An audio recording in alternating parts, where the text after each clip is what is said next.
The rain fell relentlessly over the bustling city, soaking the streets and blurring the headlights of passing cars. Beneath the gray skies, life went on as usual, but for Logan Carter, the world outside mirrored the emptiness within. A self-made millionaire and a man admired by many, Logan sat alone in his luxurious apartment, surrounded by silence that echoed louder than any noise. Success had brought him everything except the one thing he truly longed for: meaning. For 23 years, Logan carried a weight he never spoke of, a sorrow buried so deeply it had become part of him. Amelia, the love of his life, had been taken from him too soon, leaving behind only memories and an unfillable void. Each day since her passing felt like going through the motions of living while the world moved on without him. But one night something changed. Walking home from a late meeting, Logan spotted a young woman sitting under the awning of a closed bakery. Her clothes were damp, her face pale, and in her arms was a baby, crying softly against the chill of the rain. Without thinking, Logan approached her, his heart stirred by something he couldn't quite place. He handed her cash, enough to buy food and shelter for the night. In a rare act of spontaneity, he thought that would be the end, just another fleeting moment in the endless reign of his existence. But the following day, as Logan visited the grave of his late wife, he saw her again, the young woman and her child, kneeling by Amelia's headstone. How could a stranger, a beggar he'd met by chance, have a connection to the woman he had loved and lost? The question sent a chill through Logan, one that no rain could wash away. Little did he know, the answer would unravel a truth that would forever change his understanding of love, loss, and the legacy of a life in silence. What lies behind this mysterious connection? And how will Logan confront the secrets of his past? Subscribe to our channel and join us on this emotional journey of discovery, redemption, and the enduring power of family. This is a story that will stay with you long after it ends. The cemetery was quiet that morning, the air heavy with the scent of wet earth. Logan Carter adjusted his coat against the lingering chill and descended the familiar path toward Amelia's grave. It was a routine he had followed for years that brought him little solace but anchored him in some semblance of connection to the past. Today, however, something was different. As he approached the headstone, he noticed the silhouette of someone kneeling beside it. The same woman he had seen in the rain the night before. Her shoulders were hunched, and her head was bowed, a soft sob escaping her lips. In her arms, the baby stirred, letting out a faint whimper that seemed to echo through the stillness. Logan stopped several steps away, confusion washing over him. His mind raced with questions. Why was she here? What could she possibly know about Amelia? Summoning his courage, Logan spoke. "Excuse me," he said, his voice uncertain. The woman turned, startled. Her tear-streaked face was pale, her eyes rimmed red. She clutched the baby closer, bracing herself for something she couldn't quite face. "I'm sorry," she whispered, her voice trembling. "I didn't mean to intrude." Logan stepped closer, his eyes narrowing in both curiosity and concern. "You were outside the restaurant last night," he said, his tone firmer now. "I gave you money. Why are you here?" The woman hesitated, her gaze dropping to the ground. I didn't know where else to go," she stammered. "I only recently found out who she was. I had to come." "Who she was?" Logan repeated, his confusion deepening. "What do you mean?" The woman took a deep, shaky breath, her fingers gripping the baby's blanket. "Amelia. She was my mother." The words hit Logan like a thunderclap. He could only stare for a moment, his mind refusing to accept what he had just heard. "That's impossible," he said, his voice barely audible. "Amelia never had a child. She would have told me." The woman shook her head, her expression a sorrow and resolve. "She did," she said softly. "But she kept it from you. I was born shortly before she passed. She never told anyone, not even you." Logan staggered back a step, the world tilting beneath him. His breath caught in his throat, and his heart pounded with disbelief and anger. "No," he muttered, shaking his head. "There's no way. Amelia wouldn't have done that." She wouldn't have kept something like that from me. I know this is hard to believe, the woman said, her voice steady despite the tears streaming down her face. But it's the truth. My name is Claire, and Amelia was my mother. This is my son, Ethan, your grandson. Logan stared at her, his mind spinning. A daughter? A grandson? For over 2 decades, he had mourned Amelia, believing he knew everything about her. But now, in minutes, that certainty had been shattered. Who had she been? And why had she kept such a monumental secret from him? The wind picked up, rustling the leaves around them, but Logan barely noticed. His eyes were fixed on Claire and the baby in her arms. Questions swirled in his mind, each one heavier than the last. He took a deep breath, struggling to steady himself. Why now? He asked, his voice raw. Why are you here after all this time? Claire hesitated, glancing down at Ethan before meeting Logan's gaze. I only discovered the truth a few months ago, she explained. I was adopted as a baby. For most of my life, I didn't know anything about my biological parents. Then, I found some documents, things my adoptive family never told me. They led me to Amelia, and to you. Logan's chest tightened. He didn't know whether to feel anger, sadness, or relief. The revelation felt like both a betrayal and a gift. If what you're saying is true, he began, his voice trembling, then why did she keep you a secret? Why would she do that to me, to us? Claire's expression softened, and Logan saw a glimmer of something familiar in her eyes for the first time. A spark of Amelia. I don't know, she admitted, but I think she was scared. Maybe she thought you didn't want children. Or maybe she didn't know how to tell you. Logan let out a bitter laugh, running a hand through his hair. She thought I didn't want children? That's ridiculous. I would have done anything for her. For both of you. Claire's eyes glistened with unshed tears. I've asked myself the same questions, she said quietly. But she chose, and we can't change that now. Logan's gaze shifted to Ethan, who had fallen asleep in Claire's arms. The baby's tiny face was peaceful, his small chest rising and falling with each breath. For the first time, something inside Logan began to shift. Despite the shock and pain of the revelation, he felt an undeniable connection to the child. A connection to Amelia. What do you want from me? Logan asked, his voice softer now. Why did you come to me? Claire hesitated, her grip on Ethan tightening. I didn't come here to ask for anything, she said finally. I just wanted to understand where I came from, and I thought you deserved to know the truth about her. Logan nodded slowly, his thoughts a whirlwind. The truth.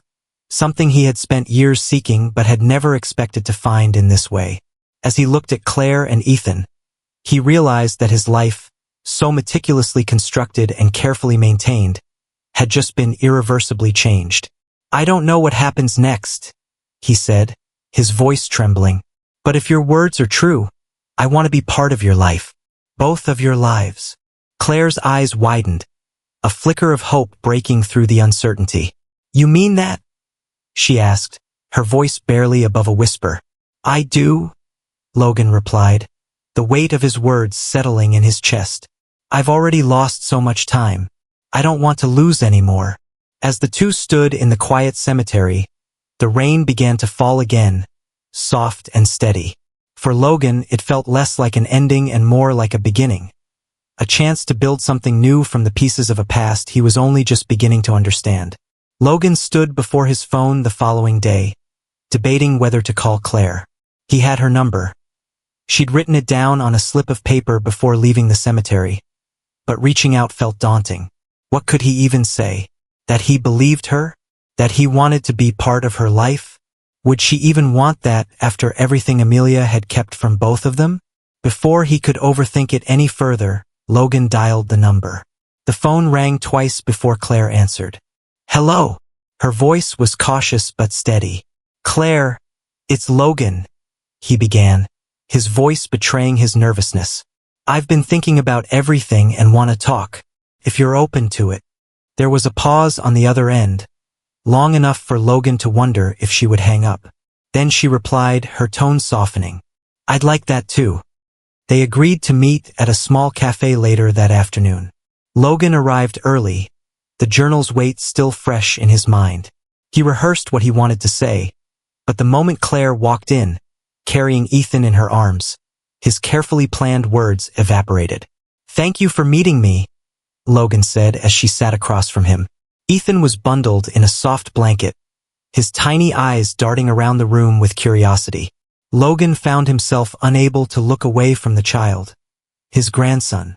"I wasn't sure you'd call," Claire admitted, adjusting Ethan's blanket as she spoke. "This whole situation is complicated." Logan nodded, taking a deep breath. "It is, but I've been thinking about what you said, and I went through Amelia's journal. I think I understand now why she made the choices she did." Claire's eyes widened slightly. "She wrote about it?" "She did," Logan said, his voice thick with emotion. "She was scared. She thought telling me about the pregnancy would ruin everything between us. She didn't want me to feel trapped, or worse, resent her for it." Claire was quiet for a moment, her expression a mixture of sadness and understanding. "I've wondered about that my whole life," she said softly. "Why she didn't want me, but maybe it wasn't that simple." "It wasn't," Logan agreed. "And I need you to know something. If I had known, if she had told me, I would have been there. For both of you." Claire's gaze softened, and for the first time since they had met, Logan felt a flicker of hope that they could begin to bridge the gap between them. As their conversation continued, Logan shared pieces of his life with Claire, his work, travels, and grief after losing Amelia. In turn, Claire opened up about her childhood, her struggles with identity, and the challenges of being a single mother. Clearly, her life hadn't been easy, but she spoke with a quiet strength that reminded Logan of Amelia. Ethan stirred in Claire's arms, letting out a soft cry. Instinctively, Logan reached out. "May I?" he asked. Claire hesitated for only a moment before handing the baby over. Logan cradled Ethan awkwardly at first, but as the child settled against him, a wave of emotion washed over him. This small, fragile life was a part of him, a part of Amelia. Logan felt a sense of purpose stirring within him for the first time in years. "You look like a natural," Claire said with a faint smile, breaking the silence. Logan chuckled, his voice tinged with both humor and sadness. "It's been a long time since I held a baby, but I think I could get used to it." As they left the cafe, Logan walked beside Claire, Ethan still cradled in his arms. The late afternoon sun broke through the clouds, casting a warm glow over the city. For the first time in years, Logan allowed himself to believe that he wasn't as alone as he thought. Maybe, just maybe, this unexpected turn in his life could lead to something new, something meaningful. The days that followed Logan and Claire's meeting at the cafe were filled with cautious optimism. Logan felt a glimmer of hope for the first time in decades, but the shadows of the past still loomed over him. Questions lingered, unanswered and relentless. Had Amelia's secret been her only deception? Were there other parts of her life he had never known? And how could he reconcile his love for her with the pain her choices had caused? One evening, Logan sat alone in his dimly lit study, the journal and photographs from his life with Amelia spread across the desk. His heart ached as he turned the pages of her journal, searching for clarity. Among the familiar entries, he found another that stopped him cold. "I wish I could be braver. Logan deserves the truth, but what if the truth breaks him? He's built and sacrificed so much, and I'm afraid I'll ruin it all. James said I should tell him, but I can't. I don't want to lose Logan. I don't want him to hate me." Logan's breath caught. James? His oldest friend? Why would Amelia mention him in this context? The words were vague, but the implications were clear. James had known something. Maybe even everything. Logan leaned back in his chair, the weight of the revelation pressing down on him. He had trusted James for years and confided in him during his darkest moments after Amelia's death. And yet, it seemed James had carried a secret that could have changed everything. The following day, Logan picked up the phone and called James. It had been years since they last spoke, and Logan's hand trembled as he dialed the number. After a few rings, a familiar voice answered. Logan, James said, his tone cautious.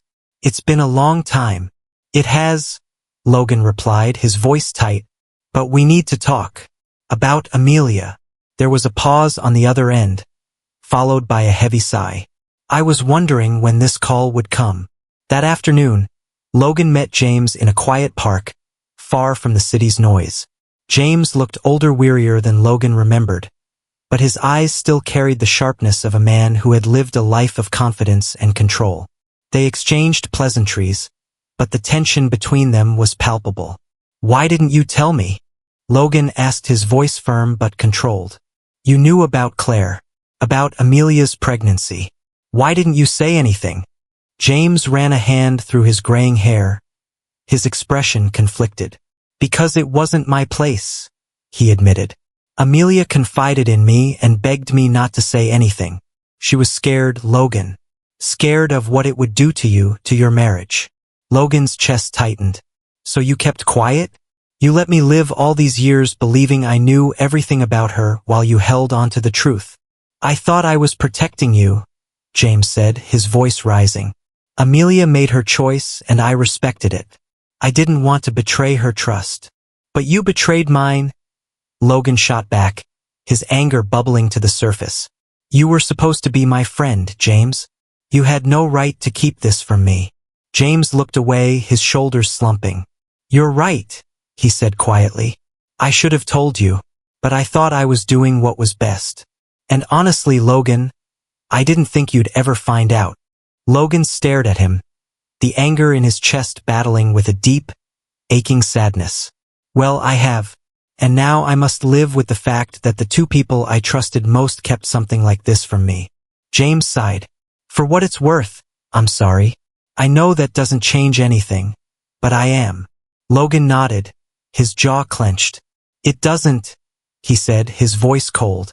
But at least now I know the truth. As Logan walked away from his meeting with James, the weight of the conversation settled heavily on him. He had the answers he sought, but they offered little comfort. Trust, once broken, was not easily repaired. Still, he knew he couldn't dwell on the past forever. Claire and Ethan were waiting for him, representing a future he could still shape. Logan invited Claire and Ethan to his home for the first time the following weekend. It was a sprawling estate filled with elegant furniture and art pieces that now felt empty and meaningless. Claire looked around with awe and hesitation as she stepped through the front door. This is a lot, she said, her voice tinged with unease. Logan gave her a small smile. It's just a house, he said. A big, empty house. But I hoped it could feel less empty with you and Ethan here. Claire smiled softly, adjusting Ethan in her arms. We'll see. They spent the afternoon together, exploring the house and the sprawling backyard. Ethan waddled across the grass, his laughter filling the air as Logan chased after him. Watching the boy's boundless energy, Logan felt something stir inside him, something he hadn't felt in years. Joy. Later, as they sat on the patio overlooking the garden, Logan turned to Claire. I want to make this work, he said earnestly. I know I can't make up for the years we've lost, but I want to be part of your life. And Ethan's. Claire looked at him, her expression thoughtful. I want that too, she admitted. But it's going to take time. Trust doesn't happen overnight. Logan nodded, his gaze steady. I understand, and I'm willing to do whatever it takes. For the first time, Claire's guarded expression softened. Then let's take it one step at a time. As the sun dipped below the horizon, painting the sky in shades of gold and pink, Logan felt a sense of peace he hadn't known in years. The road ahead wouldn't be easy. There would be challenges, questions, and moments of doubt. But for the first time, he felt he was moving in the right direction. As he watched Ethan play in the fading light, Logan realized that this was what he had been searching for all along. Not closure, but connection. A chance to build something meaningful out of the broken pieces of his past. Over the following weeks, Logan Carter dedicated himself to rebuilding what had been shattered. Not just in his life, but in Claire's. Each meeting brought discoveries, new shared experiences, and new challenges. Their relationship was still fragile, like glass on the verge of breaking, but Logan was determined to nurture it, no matter how long it took. One afternoon, Claire invited Logan to a community center where she volunteered. It was a modest building in a quiet neighborhood that was bustling with activity. Children played in the courtyard, their laughter ringing through the air, while parents gathered in small groups, exchanging stories and advice. "I've been coming here since Ethan was born," Claire explained as they walked through the center. "They helped me when I didn't have anyone else. It's like a second home." Logan nodded, taking in the scene. The place felt warm and alive, starkly contrasting to his empty mansion. "It's impressive," he said. "What you've built here." Claire smiled, her eyes softening. "It's not much, but it means a lot to me. And to Ethan." Logan watched Ethan shuffle across the room, enthusiastically chasing after a colorful ball. The sight brought a smile to his face but also stirred a pang of guilt.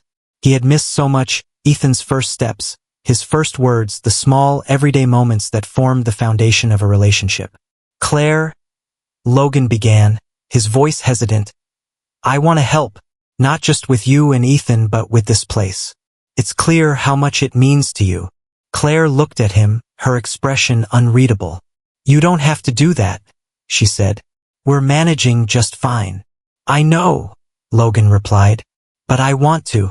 This isn't just about money. It's about being part of something that matters." Claire studied him for a long moment as if weighing his sincerity. Finally, she nodded. "Okay," she said, "but only if you're serious about it. This isn't a charity project. It's a community." Logan smiled. "I wouldn't dream of treating it any other way." Logan became a regular presence at the community center in the following weeks.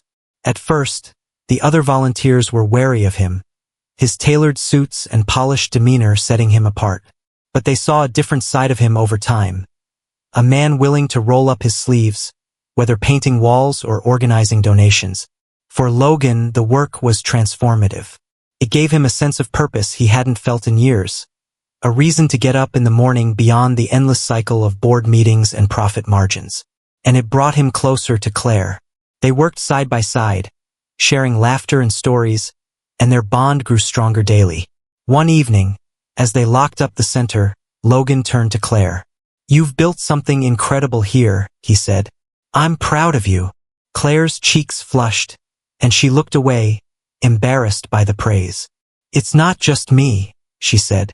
"It's everyone who's part of this place." Logan reached out, placing a hand on her shoulder. "Still, it wouldn't be the same without you." Claire met his gaze, and Logan saw a flicker of trust in her eyes for the first time. "Thank you," she said softly. Despite their progress, only some moments were smooth. One evening, after a particularly long day at the center, Logan and Claire sat together on a park bench, watching Ethan play nearby. The air was cool and crisp, the sky painted with the warm hues of sunset. "Do you ever feel like you're trying to fix something that can't be fixed?" Claire asked suddenly, breaking the comfortable silence. Logan turned to her, surprised by the vulnerability in her voice. "What do you mean?" Claire hesitated, her gaze fixed on Ethan. "I've spent my whole life wondering why my mother gave me up," she said. "And now, even though I know the truth, it doesn't make it any easier. I still feel like I wasn't enough for her. Like I was just an inconvenience." Logan's chest tightened. He reached out, his hand resting gently on hers. "Claire, you weren't an inconvenience," he said firmly. "Amelia made her choice, but that doesn't mean she didn't love you. I've read her words. I've seen how much she cared. She was scared, but she wanted the best for you." Claire's eyes filled with tears, but she quickly wiped them away. "It's just hard to let go of that feeling, you know? Like I was never supposed to exist." "You were always supposed to exist," Logan said, his voice thick with emotion. "And you've done so much with your life despite everything. I'm in awe of you, Claire. You've shown more strength than I ever could." Claire looked at him, her expression softening. "Maybe," she said, "but it's still a lot to process." "I know," Logan replied, "but you're not alone anymore. Whatever you need, answers, support, or just someone to listen, I'm here." Claire nodded, a small smile breaking through her sadness. Thank you, Logan. Ethan ran over to them as the sun dipped below the horizon, his tiny hands clutching a dandelion he had plucked from the grass. He held it out to Logan with a wide grin. For you, Grandpa, he said, his voice bright and innocent. Logan's heart swelled at the word. Grandpa. It was a role he had never expected, but now it felt like the most important one of his life. He took the dandelion, his hand trembling slightly, and smiled down at Ethan. Thank you, Ethan, he said, his voice thick with emotion. It's beautiful. As they left the park that evening, Logan felt a sense of peace he hadn't known in years. The wounds of the past were still there, but they didn't feel as heavy. He had found something worth fighting for, something worth holding on to. And for the first time in a long time, he allowed himself to hope that the future could be brighter than the past. The weeks passed, and Logan became increasingly immersed in Claire and Ethan's lives. He had gone from an observer to an active participant, building a relationship with them that felt deeper with every passing day. His afternoons at the community center had become a routine, and his evenings were often spent with Ethan on his lap, reading books or playing simple games. Yet, for all their progress, Logan still couldn't shake the lingering weight of Amelia's secrets. One afternoon, as Logan sifted through old papers in his study, he came across a box he hadn't opened in years. It was filled with keepsakes from his life with Amelia, photographs, letters, even small trinkets they had collected on their travels. An envelope was at the bottom of the box, its edges yellowed with time. The handwriting on the front was unmistakably Amelia's. Logan's breath caught as he opened it, his hands trembling. The letter inside was dated just weeks before her death. My dearest Logan, if you're reading this, it means I didn't find the courage to tell you everything while I was alive. There's so much I wanted to say, but I didn't know how. I was scared. Scared of losing you, scared of disappointing you, scared of what the truth might do to us. You've always been my greatest love, Logan, but I wasn't perfect.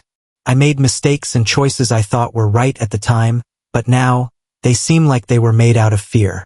Claire is a part of us, of me, of our love.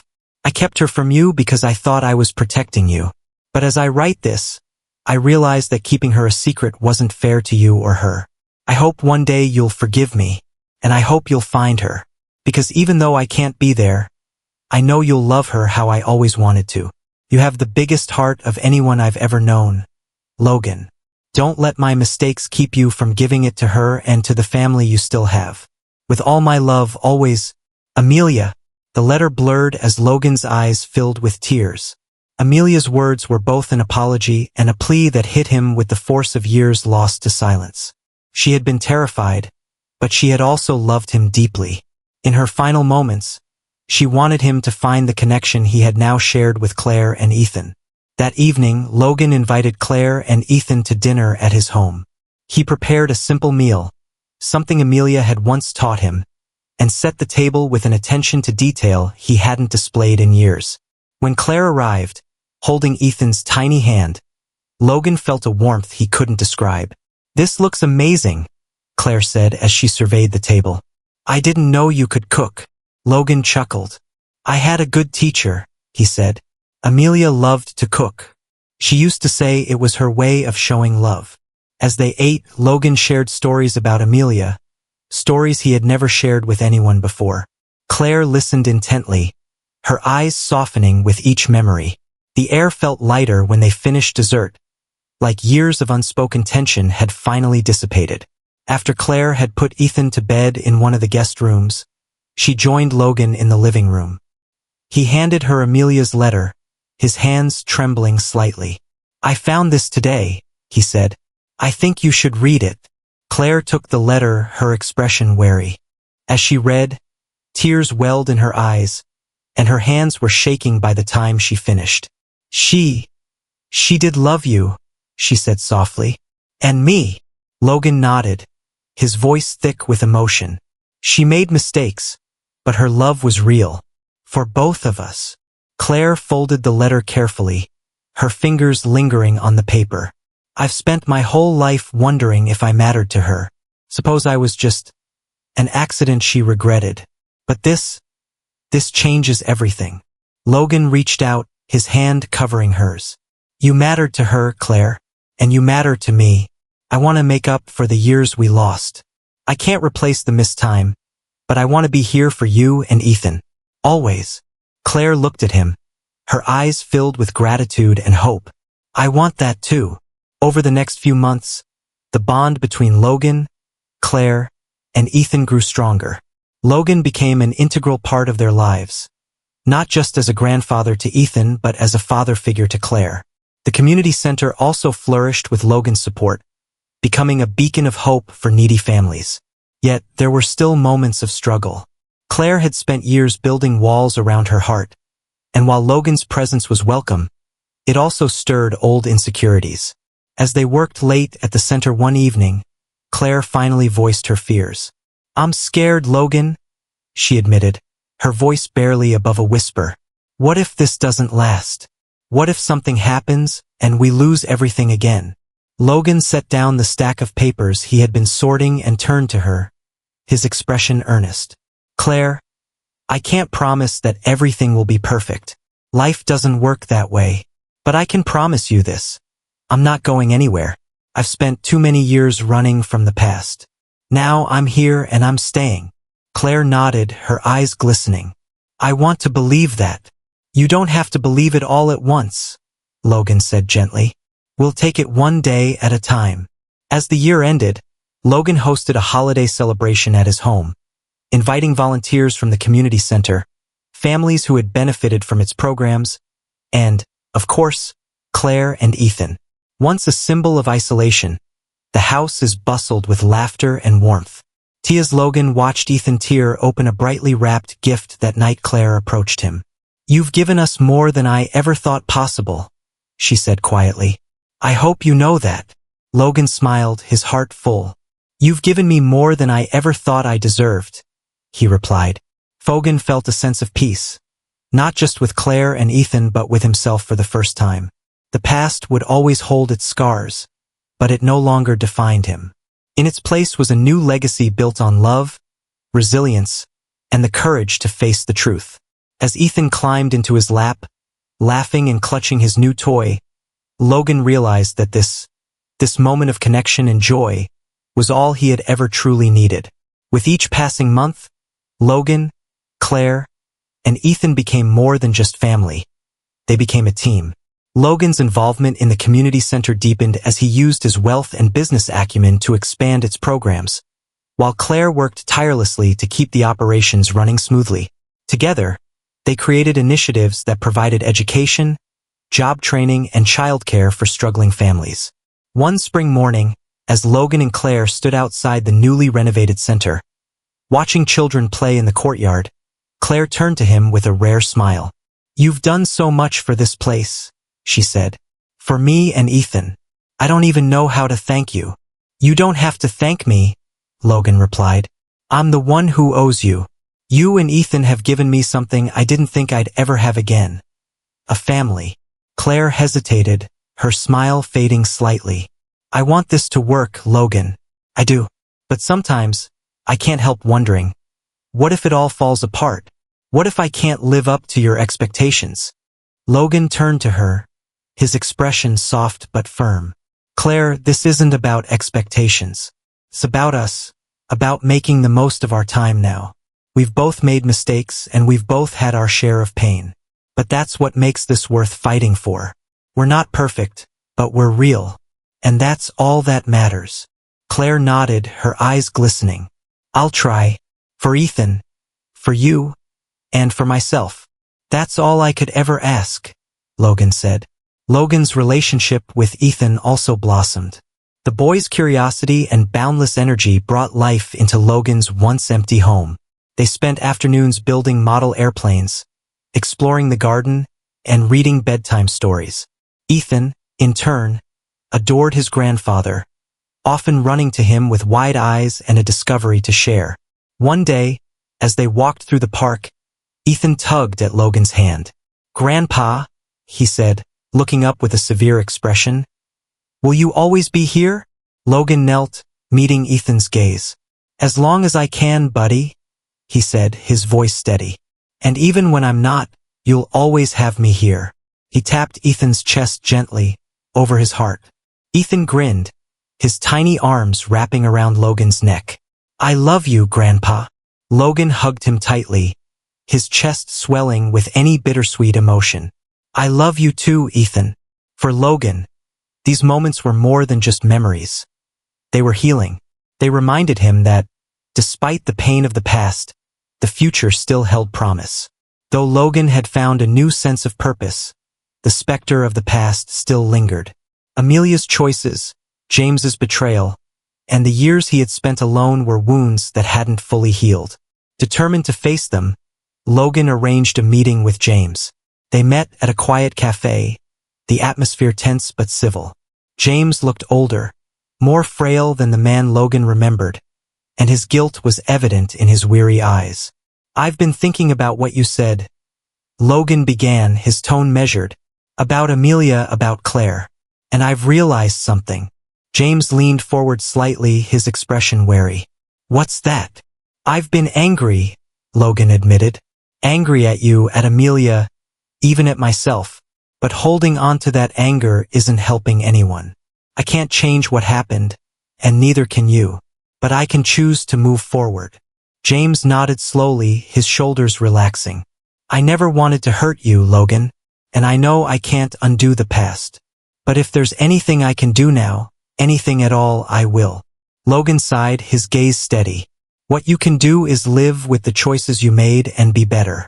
That's what I'm trying to do. For Claire, for Ethan, and myself. They parted on civil terms, and though the friendship they once shared couldn't be fully mended, Logan felt a weight lift from his shoulders. He had faced the truth. It was time to let it go. As the seasons changed, Logan's life continued to transform. The mansion that once felt like a mausoleum was filled with laughter and warmth. Ethan's artwork adorned the walls, and the garden had become a playground where the boys' laughter echoed under the open sky. One summer evening, as the family gathered for a picnic in the garden, Claire turned to Logan. You've changed so much, she said. I almost didn't believe it was possible. Logan chuckled, his gaze softening. I didn't either. But you and Ethan showed me it's never too late to start again. As the sun dipped below the horizon, casting a golden glow over the garden, Ethan ran up to them, holding a dandelion in his tiny hand. Make a wish, Grandpa, he said, offering it to Logan. Logan took the dandelion, his heart swelling with emotion. He closed his eyes and blew, watching the seeds scattered into the evening breeze. His wish wasn't for wealth or success. It was for the family he had found, the love he had rediscovered, and the time he had left to cherish it. And for the first time in decades, Logan Carter felt genuinely content. The past had shaped him, but it no longer defined him. The future was his to embrace, and he intended to make the most of it, with Claire, Ethan, and the family they had built together. As they sat together under the twilight sky, Logan realized that the most significant legacy wasn't in what he had built or earned, but in the love and connection he had found. And that, more than anything, was a life worth living.